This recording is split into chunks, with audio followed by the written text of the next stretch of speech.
En juin 2025, un pays du Sahel, qui ne dispose que d'environ 200 mégawatts, parie soudain sur une centrale de 1200 mégawatts. L'accord nucléaire signé avec la Russie, évalué à 5 milliards de dollars, promet la fin des coupures qui plongent régulièrement villes et villages dans le noir. Comment cette promesse vertigineuse pourrait-elle, sous la conduite d'Ibrahim Traoré, transformer le quotidien des habitants tout en exposant le Burkina Faso à une dette et à des risques de sécurité inédits? Pour comprendre ce pari, il faut entrer au cœur de ce contrat. Le projet nucléaire porte une promesse ambitieuse: offrir au Burkina Faso une source d'énergie stable là où les infrastructures vacillèrent pendant des décennies.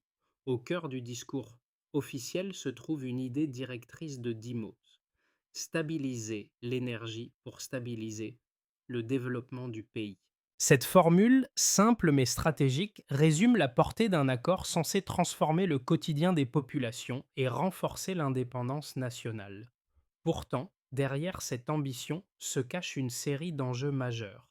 Un coût de 5 milliards de dollars, une dette potentiellement écrasante et des risques de sécurité élevés dans une région marquée par l'instabilité. Si les premiers bénéfices espérés sont réels, continuité du courant, infrastructures modernisées, investissements nouveaux, leur matérialisation dépendra de la capacité à maîtriser un projet d'une ampleur rarement vue au Sahel.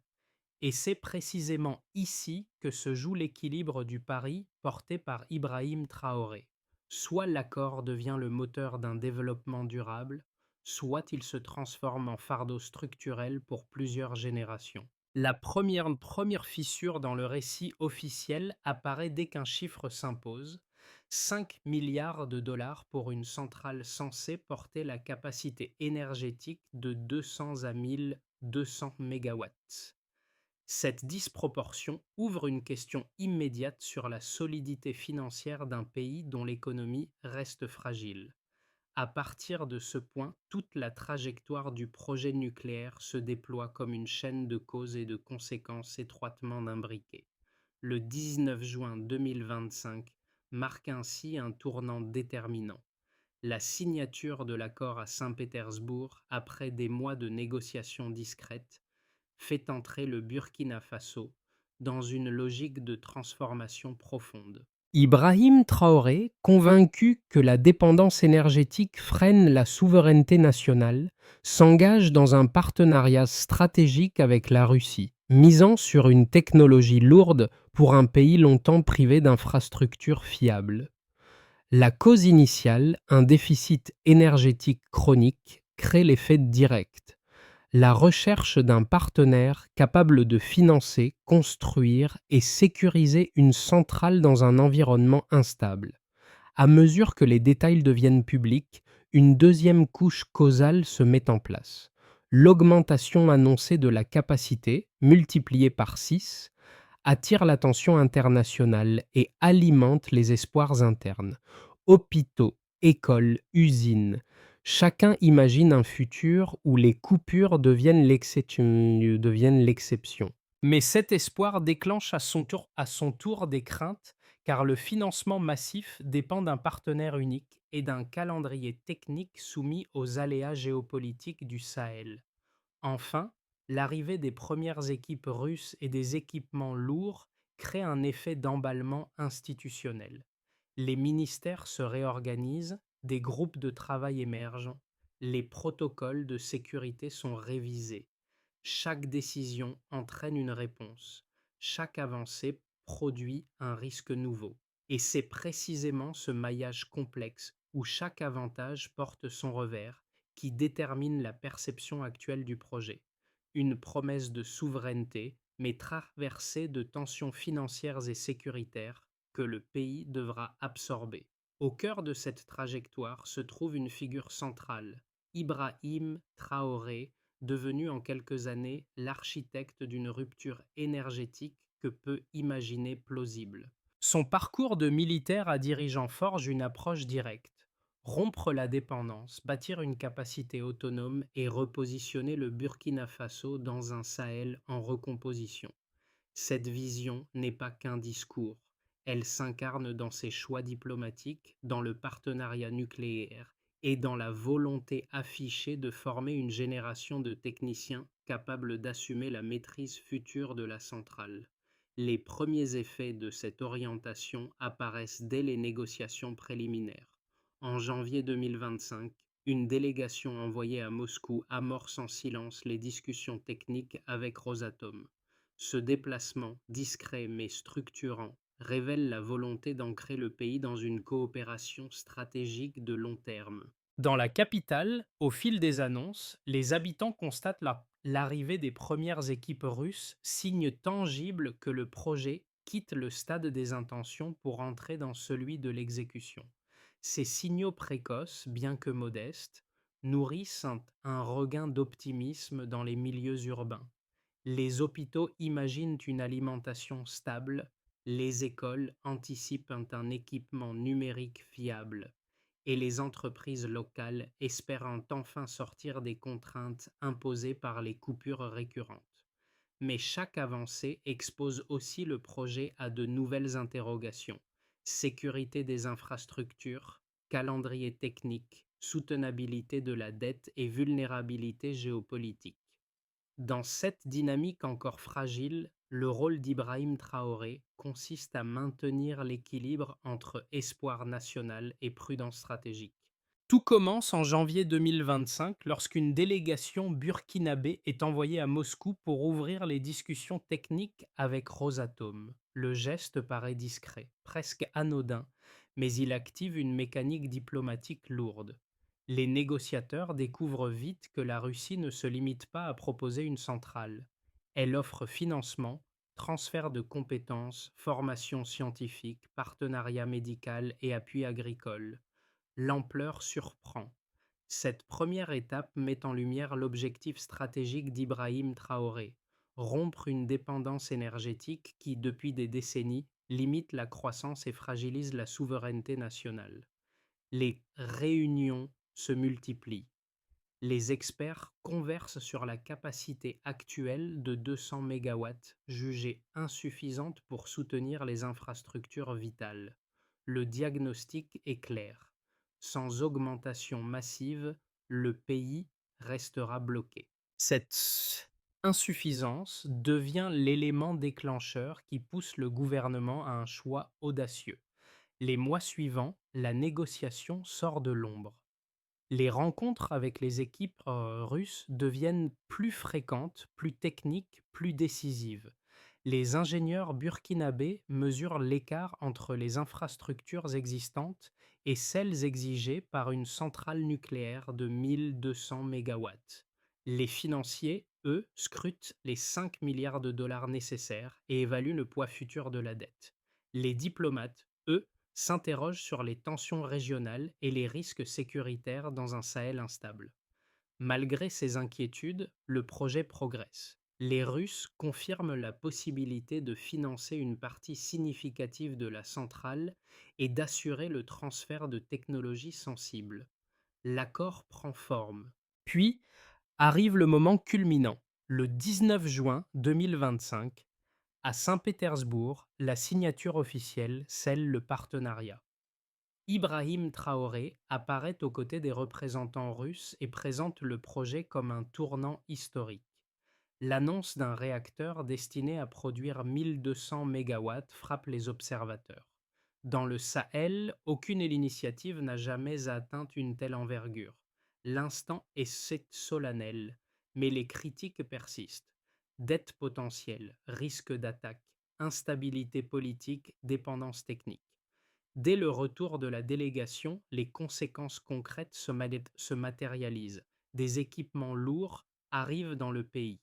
Les premiers ingénieurs russes s'installent dans les zones prévues pour préparer la future centrale. Les ministères burkinabés, jusqu'alors dispersés, forment des groupes de travail spécialisés: sécurité, réseaux électriques, formation scientifique, gestion institutionnelle.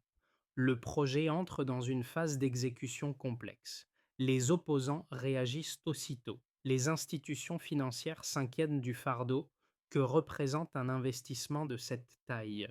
Certains États occidentaux interrogent la portée géopolitique d'un partenariat nucléaire russo-burkinabé dans un Sahel déjà sous tension. À l'intérieur du pays, le débat se polarise.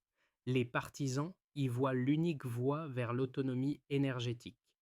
Les sceptiques pointent les risques: gestion des déchets, vulnérabilité aux attaques, dépassement de coûts, difficultés techniques. Pourtant, la dynamique reste lancée.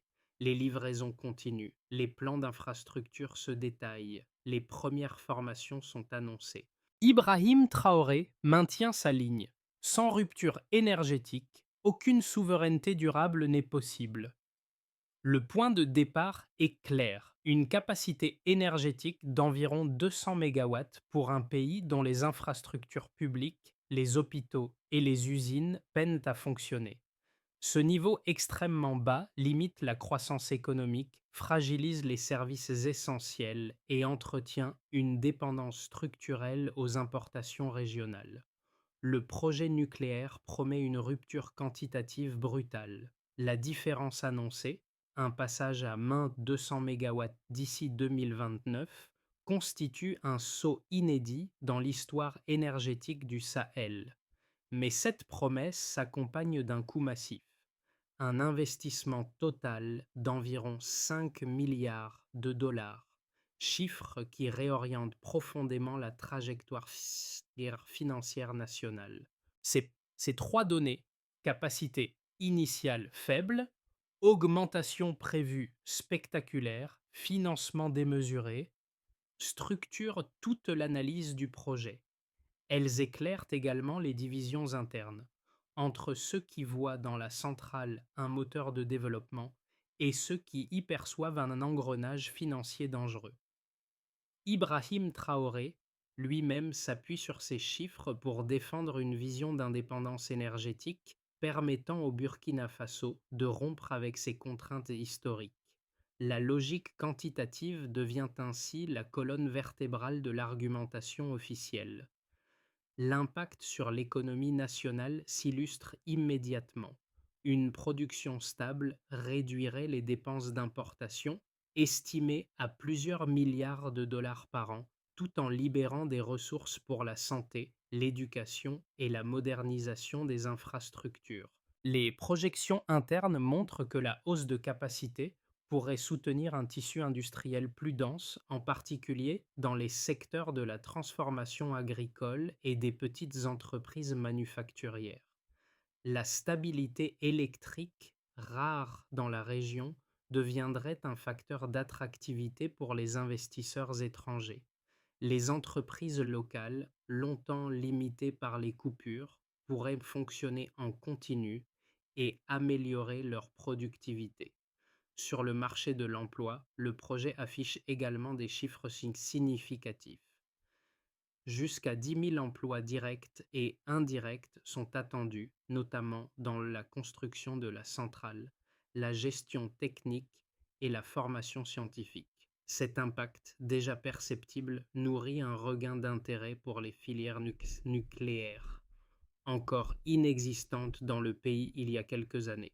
Les universités préparent des programmes de spécialisation et les ministères coordonnent des cursus de formation en partenariat avec les équipes russes. Mais ces gains potentiels s'accompagnent d'une série de coûts cachés. Les dépassements budgétaires, fréquents dans les projets nucléaires, pourraient peser lourdement sur les finances publiques.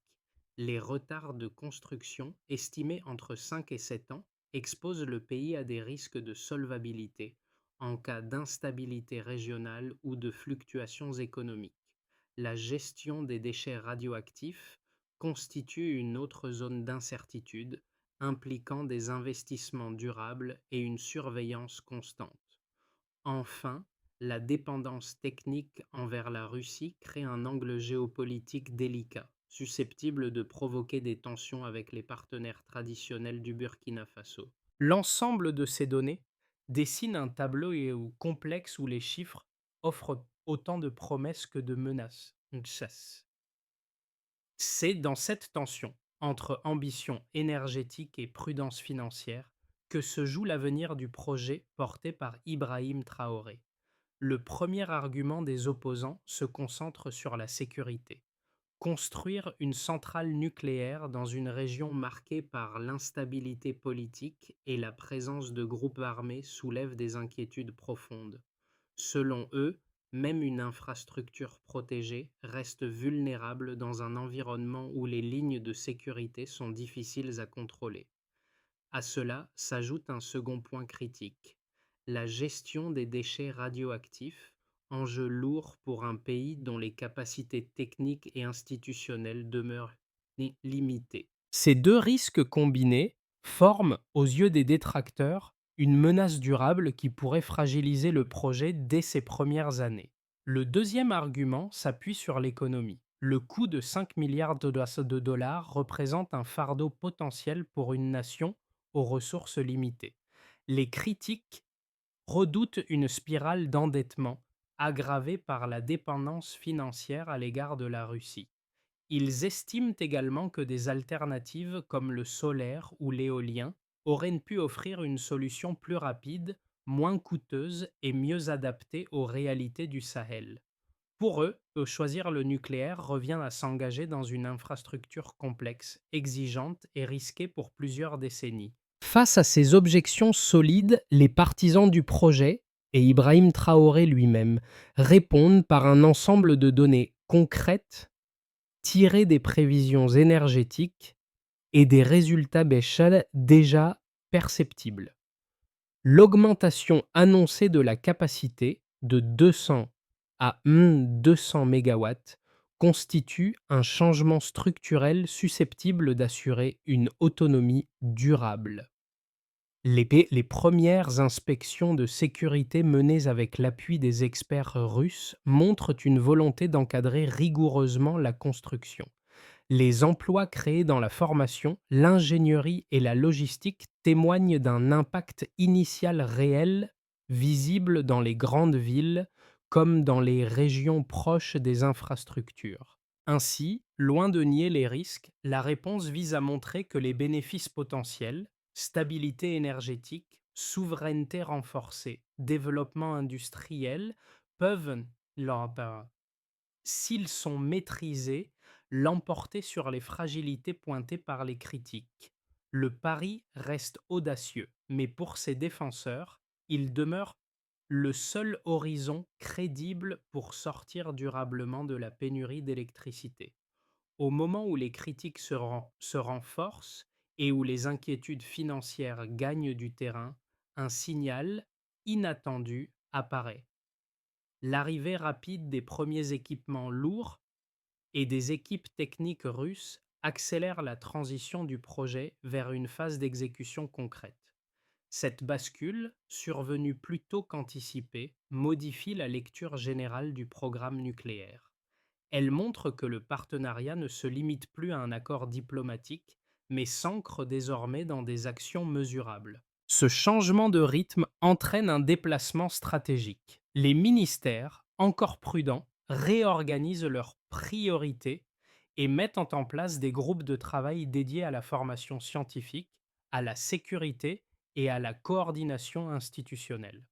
Ces mouvements administratifs, souvent invisibles au grand public, révèlent l'ampleur croissante du projet.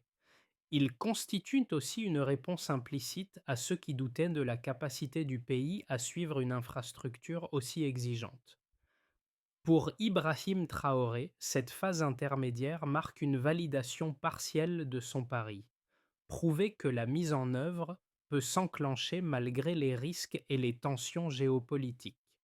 Mais ce midpoint révèle également la fragilité du processus, car chaque avancée crée une pression nouvelle sur le financement, la sécurité et la gouvernance. Si la centrale atteint ses objectifs, la première transformation toucherait la vie quotidienne des familles burkinabées. Les coupures interminables qui paralysent les activités domestiques et scolaires deviendraient moins fréquentes. L'accès continu à l'électricité permettrait une utilisation fiable des équipements essentiels: réfrigération, éclairage stable, accès numérique, suivi scolaire. Dans les villages reculés où les réseaux ont longtemps été intermittents, la perspective d'une alimentation régulière nourrirait un nouvel espoir. Les habitants y verraient une réduction des inégalités territoriales, souvent exacerbées par l'absence de services de base. Cette progression, chère à Ibrahim Traoré, s'inscrirait comme le premier levier social du projet. Une énergie constante ouvrirait un champ inédit de possibilités économiques. Les usines, autrefois limitées par l'instabilité du réseau, pourraient fonctionner en continu, accroître leur productivité et réduire les pertes liées aux interruptions. Les secteurs stratégiques, transformation agricole, agroalimentaire, manufacturier léger, deviendraient plus compétitifs. Les investisseurs, jusque-là prudents, pourraient percevoir le pays comme un marché plus stable et plus attractif. La nouvelle disponibilité énergétique agirait comme un catalyseur pour la modernisation industrielle. Dans les grandes villes, l'émergence d'ateliers spécialisés, de services numériques et de petites unités de production se renforcerait progressivement, portée par un sentiment d'opportunité longtemps absent. La réduction potentielle des dépenses d'importation d'énergie, évaluée jusqu'à plusieurs milliards de dollars annuels, offrirait une marge budgétaire considérable. Ces ressources libérées pourraient être réinvesties dans l'éducation, la santé ou la modernisation administrative. Mais l'État devrait affronter une contrainte majeure: la pression des 5 milliards de dollars d'investissement initial. Une mauvaise gestion pourrait rapidement transformer le projet en fardeau financier. La gouvernance énergétique, soumise aux risques géopolitiques du Sahel et aux attentes de la population, exigerait une transparence stricte. Ibrahim Traoré devrait maintenir la confiance nationale et internationale en démontrant que les premières avancées ne masquent pas une fragilité structurelle. Si la centrale devient opérationnelle, le Burkina Faso pourrait émerger comme un fournisseur stratégique d'électricité pour ses voisins. Cette capacité repositionnerait le pays dans les rapports de force régionaux, inversant une longue histoire de marginalisation énergétique. Une intégration plus poussée des réseaux électriques d'Afrique de l'Ouest deviendrait possible. Toutefois, les risques demeurent élevés. La présence de groupes armés, l'instabilité politique environnante et les tensions géopolitiques liées au partenariat russo-burkinabé. Les infrastructures nucléaires, sensibles par nature, nécessiteraient un dispositif de protection renforcé, sans lequel la sécurité régionale serait fragilisée. Dans l'ensemble, ces effets potentiels montrent que la trajectoire du pays dépendra autant de la gestion technique du projet que de la capacité d'Ibrahim Traoré à équilibrer ambition, discipline financière et stabilité géopolitique. Dans les 6 à 12 prochains mois, le scénario le plus plausible repose sur une progression régulière mais sous surveillance. Les premières équipes russes poursuivraient l'installation d'équipements lourds, tandis que les groupes de travail burkinabés affineraient les protocoles de sécurité et les plans de formation.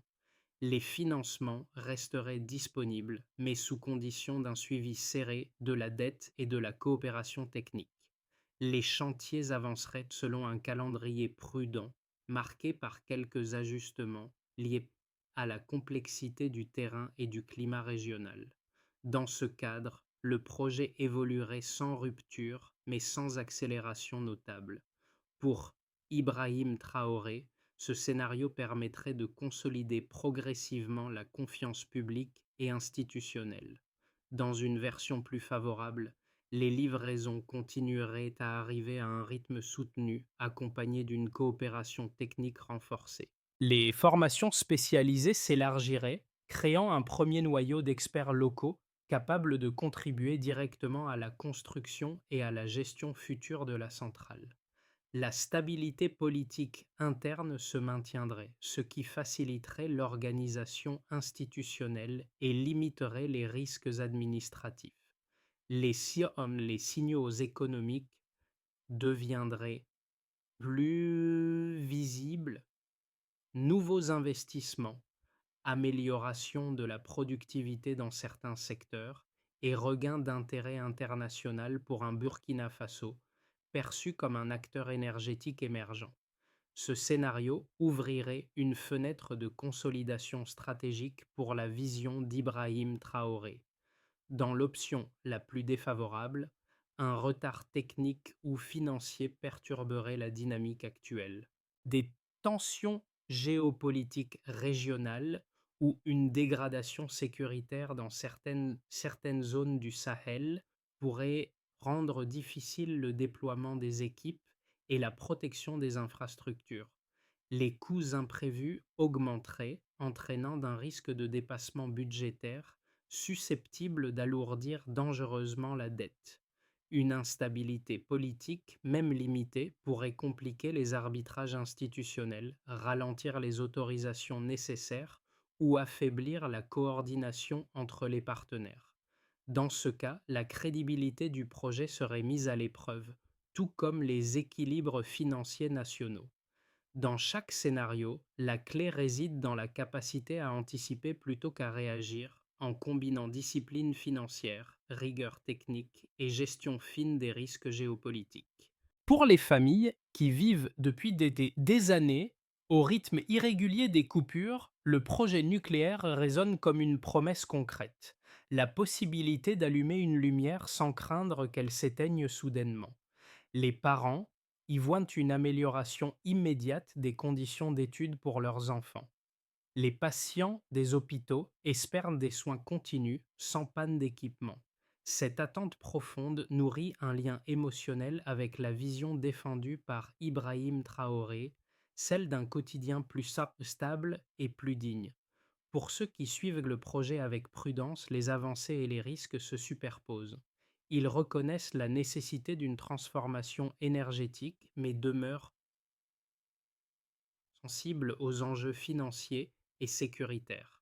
Cette position intermédiaire reflète le dilemme du pays, entre espoir réel et vigilance nécessaire. Ce public cherche avant tout de la transparence, des garanties institutionnelles et une gouvernance capable de maîtriser un projet aussi exigeant.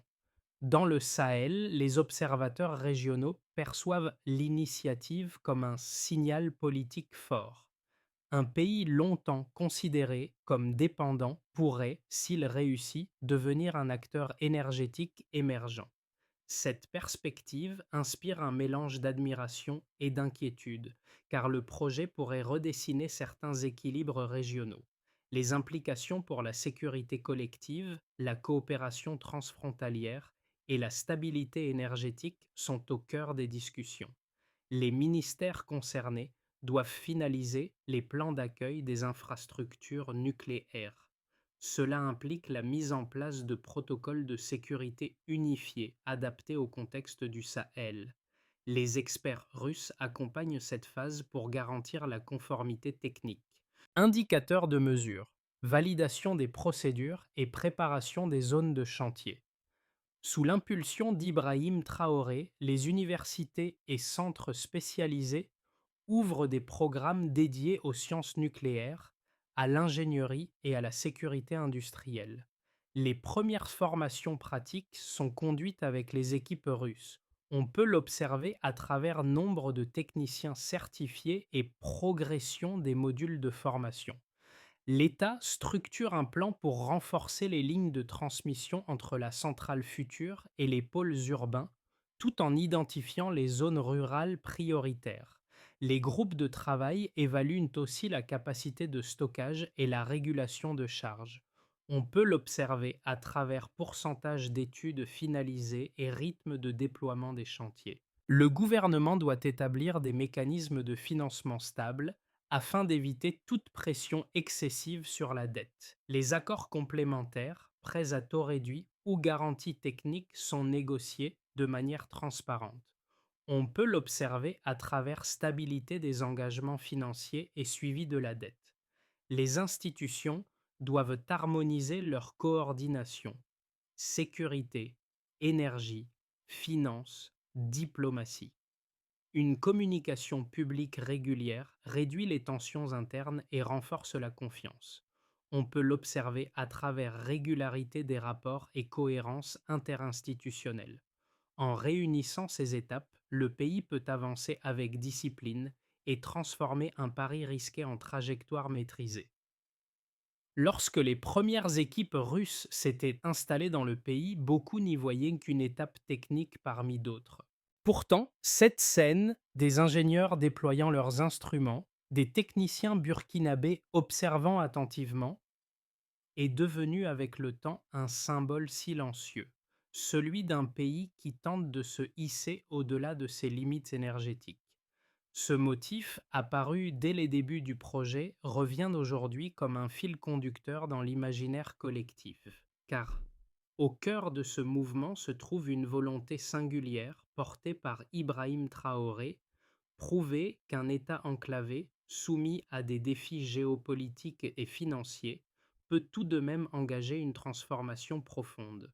Les familles, les entreprises, les institutions, tous projettent vers l'avenir un mélange d'espoir prudent et d'attentes exigeantes. La centrale n'est pas encore une réalité matérielle, mais elle existe déjà comme une promesse de cohérence entre ambition nationale et dignité quotidienne. Dans ce paysage encore incertain, une phrase résume l'élan commun: l'énergie peut redéfinir un destin. Ce projet nucléaire